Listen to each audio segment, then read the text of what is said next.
bao tháng năm như ngàn mây mùa vương vấn đôi ta.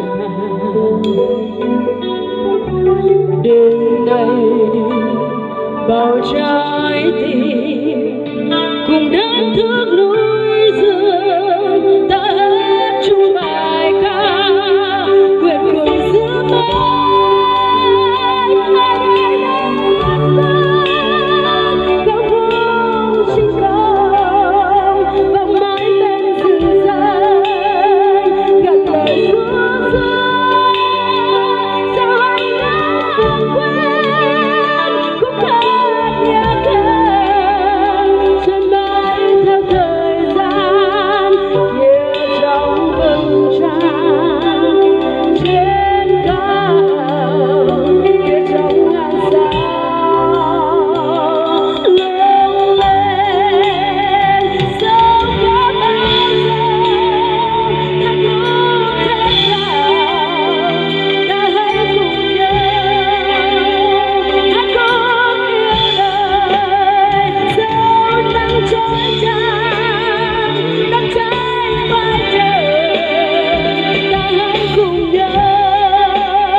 Bao tháng năm như ngàn mây buồn